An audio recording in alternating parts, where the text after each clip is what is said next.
a number of new polls show a global rise in anti-Semitism. To help counter it, ministers from around the world will meet in Israel this week, many of them for the first time. It's part of an event called Jerusalem Encounter, and the goal is to strengthen ties between Christians and the land and people of Israel.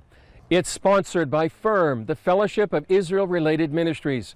FIRM President Wayne Hilsden says it's important for everyone to realize that Israel will only become more important in the days ahead. Jerusalem is the center of the world, as Ezekiel talks about. It's the navel of the world. And we have people coming from all over the world, many of them for the very first time to Israel. And that's one of the key things that we're trying to achieve, is to get people in the land, to experience the land of the Bible, the people of this nation, and to experience God, to encounter God. That's why we call it the Jerusalem Encounter. I believe it's an urgent hour. I believe the Lord is coming soon. I believe that the anti-Semitism that is arising in the world is an indication that the enemy, Satan, wants to come against the purposes of God for Israel and Jerusalem. And he's doing everything he can to stop that. He'd like to be on the throne, not the Messiah.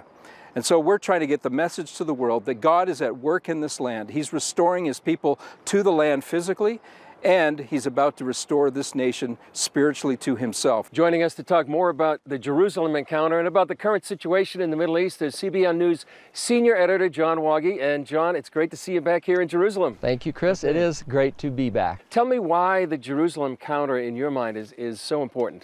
Well, I think the Jerusalem Encounter is latching on to something that's extremely important right now, and that is that the church worldwide really needs to understand the Jewish roots of their faith and the importance of Israel as our headlines tick and the clock ticks, and there's just something happening in this land, and you sense it as soon as you arrive. In a spiritual sense, you know, the promise of Genesis 12:3 is that I will bless those that bless thee, and you receive a blessing from coming here. And I think with the case of the Jerusalem Encounter and what FIRM is doing, they're trying to get pastors in the United States to come physically into the land and experience Israel for themselves, because almost invariably, people are changed when they come. What is the reaction that people have when they come here for the first time?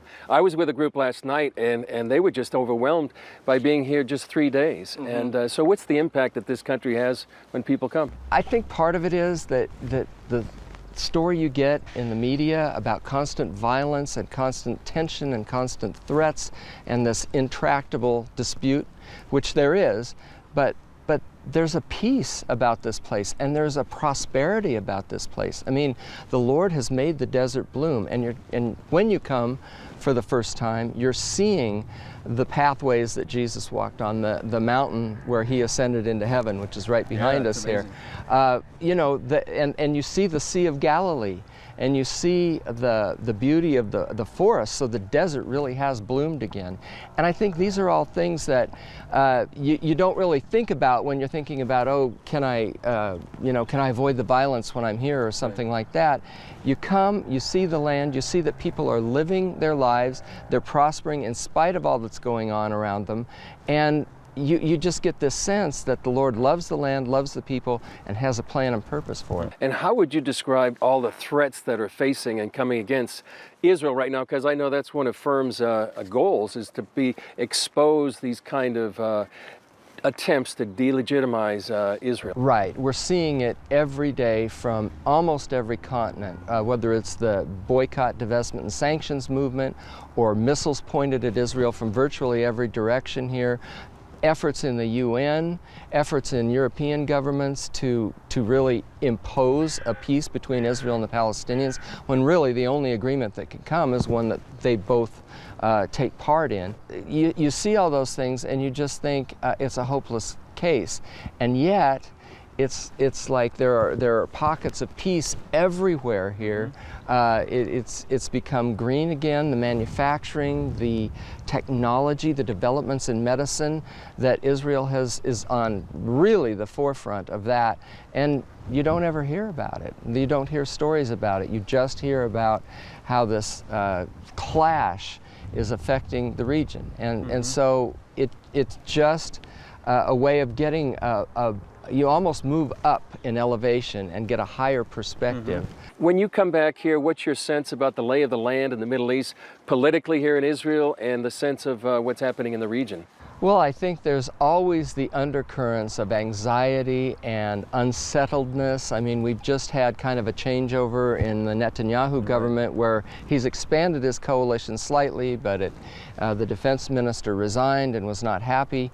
And then you have, but you also have quietly behind the scenes Israel forming a bond of sorts with countries like Egypt, Saudi Arabia, Jordan, some of the Sunni nations around here, because they all see the unified threat of Iran and Hezbollah, and of course on the Sunni side there's ISIS. And so, and Israel is struggling a bit economically right now, but not nearly to the extent that some of the uncertainty is affecting other parts of the world. So yes, it never is settled here, but I get a sense this time on this trip that in spite of hardships for many people and everything, that the roots are going deeper for Israel, and the blessings are there, the prosperity is there, no matter what the rest of the world throws at them. Any final thoughts here? I'm looking forward to the FIRM conference because I think that it's important for people all around the world